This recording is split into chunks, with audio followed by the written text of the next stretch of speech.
अस्सलाम वालेकुम and welcome to my channel daily job updates. दोस्तों, आज हम बात करने जा रहे हैं कि अगर आप स्टेनोग्राफ़र बनना चाहते हैं, लाहौर हाई कोर्ट में बहुत अच्छी अपॉर्चुनिटी आई है पर्सनल असिस्टेंट की। पर्सनल असिस्टेंट का जो स्केल है वो अनाउंस किया गया है कि वो 18 है। ठीक है, इसमें आप अप्लाई कर सकते हैं। कितनी असामियाँ? टोटल 50 असामियाँ हैं जिसमें आप अप्लाई कर सकते हैं। सिर्फ पंजाब के डोमिसाइल जिनके पास मौजूद है सिर्फ वही जो है अप्लाई कर सकते हैं। उसके अलावा दूसरे जो प्रोविंसेस हैं वहाँ से अप्लाई नहीं होगा। ठीक है, ओपन मेरिट जो है वो 45 है, माइनॉरिटी कोटा 3 है, 3%। उसके बाद स्पेशल पर्सन, ठीक है, अगर आप डिसेबल पर्सन है या स्पेशल पर्सन है तो आपको 2% आपके पास कोटा है कि आप अप्लाई कर सकते हैं। उसके बाद एलिजिबिलिटी देख लेते हैं। एलिजिबिलिटी में क्वालिफिकेशन जो है वो ग्रेजुएशन, किसी भी HEC रिकॉग्नाइज्ड यूनिवर्सिटी से आपकी ग्रेजुएशन होनी चाहिए। उसके बाद शॉर्ट हैंड की टाइपिंग स्पीड वो 50 होनी चाहिए पर मिनट। उसके बाद सर्टिफिकेट आपके पास होना चाहिए माइक्रोसॉफ्ट ऑफिस का, उर्दू और इंग्लिश आपको प्रोफिशेंसी आनी चाहिए। ठीक है, उसमें उसके बाद एक्सपीरियंस आपका किसी भी इदारे में 3 साल का अगर आपके पास एक्सपीरियंस है किसी भी रेप्यूटेड ऑर्गेनाइजेशन में, ठीक है, तो आप वहाँ से NOC लेकर यहाँ पर अप्लाई कर सकते हैं। ठीक है, एज जो है इसके लिए 30 से 40 है। और नीचे एडवर्टाइजमेंट में बाकायदा तौर पे लिखा हुआ है कि रिलैक्सेशन बिल्कुल नहीं होगी। 30 से लेकर 40 तक अगर आपकी एज है तो आप अप्लाई करने के अहल हैं। उसके बाद आपने अप्लाई कैसे करना है? अप्लाई जो है वो ऑनलाइन करना है। कैसे करना है वो हम बाद में देख लेते हैं। सबसे पहले तो ऑनलाइन करना है अप्लाई। ठीक है, लास्ट डेट है 20 अप्रैल। 20 अप्रैल से पहले पहले आपने जो है अप्लाई कर देना है। कहाँ से करना है? पंजाब जॉब पोर्टल से नहीं बल्कि लाहौर जॉब पोर्टल से है। ठीक है, तो वो आपने सिंपली कैसे लाहौर जो पोर्टल की वेबसाइट पे जाके अप्लाई करना है। ठीक है, 3,000 इसकी फ़ीस है और नॉन रिफ़ंडेबल है, यानी किसी भी गलती की सूरत में ये जो फ़ीस है ये रिफ़ंड नहीं होगी। ठीक है, इसलिए आपने जो प्रोसीजर है वो बहुत गौर से देखना है और अप्लाई ध्यान से करना है ताकि आपकी जो फ़ीस है वो ज़ाया ना हो जाए। और एक अहम बात, इसके लिए कोई भी डॉक्यूमेंट हार्ड फॉर्म में सबमिट नहीं करवाने। ठीक है, यानी कोई डाक वगैरह नहीं भेजनी बल्कि ऑनलाइन अप्लाई करना है। कैसे करना है वो हम देख लेते हैं। हम आ जाएंगे लाहौर हाई कोर्ट की ऑफिशियल वेबसाइट पे। आपने लिखना है Lahore high court official website, तो ये आ जाएगी। इसके बाद जो पहली वेबसाइट है इस पर आपने क्लिक कर लेना है, ये वाली पब्लिक लॉगिन। जब आप इस पर क्लिक करेंगे उसके बाद आप इस पोर्टल पे आ जाएंगे, लेकिन सबसे पहले अपने आप को रजिस्टर कर लेना है। रजिस्टर पे क्लिक करेंगे तो क्या होगा, आप इस तरह पोर्टल पे आ जाएंगे। नेम लिखना है, मोबाइल नंबर और CNIC 2 दफ़ा लिखना है विदाउट डैशेस के, और पासवर्ड लिखना है 2 दफ़ा। ठीक है, और एक कंफर्म पासवर्ड लिखना है। उसके बाद आपने कैप्चा फिल करके यहाँ से रजिस्टर कर लेना है। जब आप रजिस्टर कर लेंगे खुद, उसके बाद आप बैक आएंगे। यहाँ पे जो लॉगिन है वो आप लॉगिन जब आप रजिस्टर हो जाएंगे उसके बाद आपका लॉगिन पासवर्ड खुद ही क्रिएट हो जाएगा। उसके बाद कैप्चा फिल करके रिमेंबर मी पे क्लिक करके आपने लॉगिन कर लेना है।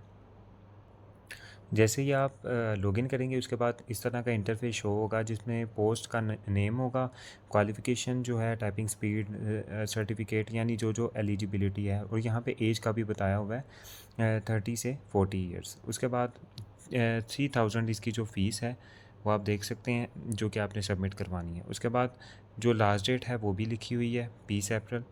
उसके बाद जो मिनिमम एज है वो 30 है, मैक्सिमम 40 है, एक्सपीरियंस 36 मंथ्स का होना चाहिए। उसके बाद क्लिक टू अप्लाई पे जब आप क्लिक करेंगे तब आप आ जाएंगे इस तरह, आपके पास जो है वो शो हो जाएगा इंटरफेस। आपने नीचे आना है, ये सब कुछ आपने पढ़ा हुआ है। ठीक है, आपने ओपन मेरिट पे या कोटा पे जिस पे भी अप्लाई करना है, ये ओपन मेरिट भी है कोटा भी है, तो जिस पे आपने अप्लाई क्लिक करना है उस पर क्लिक करके आई हैव रीड करना है। ठीक है, तो इसके बाद नेक्स्ट कर लेना है। जब नेक्स्ट करेंगे उसके बाद आपकी जो बेसिक इन्फॉर्मेशन है वो आ जाएगी सामने। सबसे पहले आपका नेम है, फादर नेम, फादर ऑक्यूपेशन यानी पेशा का कौन सा है आपके फादर का। उसके बाद आपने अपनी डेट ऑफ बर्थ डालनी है।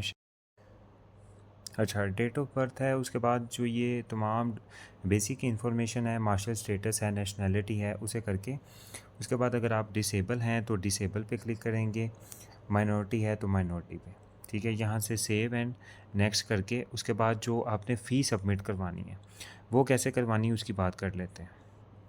अच्छा, तो सबसे पहले देखें कि अकाउंट डिटेल, जिस अकाउंट में आपने इस अमाउंट को सेंड करना है जो है human resource LHC LHR cash flow management account, ठीक है, ये अकाउंट का टाइटल है। उसके बाद अकाउंट नंबर जो है वो यहाँ पे लिखा हुआ है। उसके बाद बैंक MCB है बैंक, इसमें आपने जो है अपनी फ़ीस डिपॉजिट करवानी है, ठीक है। उसके अलावा कोई भी बैंक है उसमें या जैज़ कैश के थ्रू या इजी पैसा के थ्रू आप जो है ये फ़ी सबमिट नहीं करवा सकते। सिर्फ MCB बैंक में जाके आपने ये जमा करवानी है। उसके बाद फ़ी अकाउंट यानी 3000 जो है वो आपने अपनी जो फ़ीस है सबमिट करवानी है, और ये नॉन रिफंडेबल है। यानी आपने जो भी इंफॉर्मेशन पुट करके अप्लाई करना है बहुत ध्यान से करना है, अदरवाइज़ ये 3000 रुपये वापस नहीं आएंगे आपके पास, ठीक है, अगर कोई गलती हो गई तो। उसके बाद इंपॉर्टेंट रूल क्या है, फ़ी कैन ओनली बी डिपॉजिटेड विया MCB। वो कह रहे हैं कि सिर्फ MCB के थ्रू हम बैंक फ़ी जो है वो डिपॉजिट करेंगे, और डिपॉजिट स्लिप आपने अपने पास रखनी है। ऑनलाइन ट्रांसफ़र या जैज़ कैश या इजी पैसा ये कुछ भी अलाउ नहीं है। उसके बाद what to write on deposit slip, आपने डिपॉजिट स्लिप पे क्या लिखना है। सबसे पहले कैंडिडेट का नेम, CNIC नंबर, जॉब का टाइटल, जॉब कोड, ठीक है, जो कि यहाँ पे लिखा हुआ है G123128। उसके बाद मोबाइल नंबर लिखना है उस पर। आफ्टर फ़ी सबमिशन आपने क्या करना है कि जब आप फ़ी सबमिट करवा लेंगे उसके बाद आपने डिपॉजिट करवानी है। डिपॉजिट स्लिप जो है वो अपने पास रख लेनी है। Enter slip number in online application form, आपने दोबारा से ऑनलाइन एप्लीकेशन ओपन करनी है और वहाँ पे जो अपनी पेड स्लिप है उसका नंबर एंटर कर देना है, ठीक है। इंपॉर्टेंट इंस्ट्रक्शन है 6 नंबर पे, application without fee will be rejected. अगर आपकी फ़ी सबमिट नहीं हुई तो आपकी एप्लीकेशन रिजेक्ट हो जाएगी। उसके बाद अगर duplicate use of slip is not allowed, ठीक है। अगर कोई भी डुप्लीकेट स्लिप आपने निकलवाई या किसी किस्म की फ़ोटोकॉपी तो वो एक्सेप्ट नहीं की जाएगी। जो आपने बैंक में जमा करवाई है वही आगे आपने अपलोड करनी है। उसके बाद कीप ओरिजिनल स्लिप सेव, और इस स्लिप को बहुत संभाल के रखना है क्योंकि ये बाद में आपके काम आएगी, ठीक है। उसके बाद रिक्वायर्ड डॉक्यूमेंट्स कौन से हैं, फॉर फ़ी CNIC है, फॉर टेस्ट इंटरव्यू इसके लिए डिपॉजिट स्लिप आप तब लेके जाएंगे जब आपका इंटरव्यू होगा या टेस्ट होगा।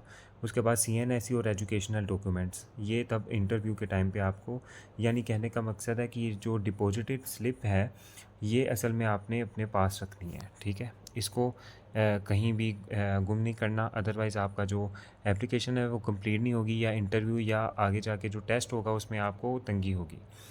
अगर आपको ये वीडियो अच्छी लगी है तो चैनल को लाजमी सब्सक्राइब कर लें। तब तक के लिए अल्लाह हाफ़िज़।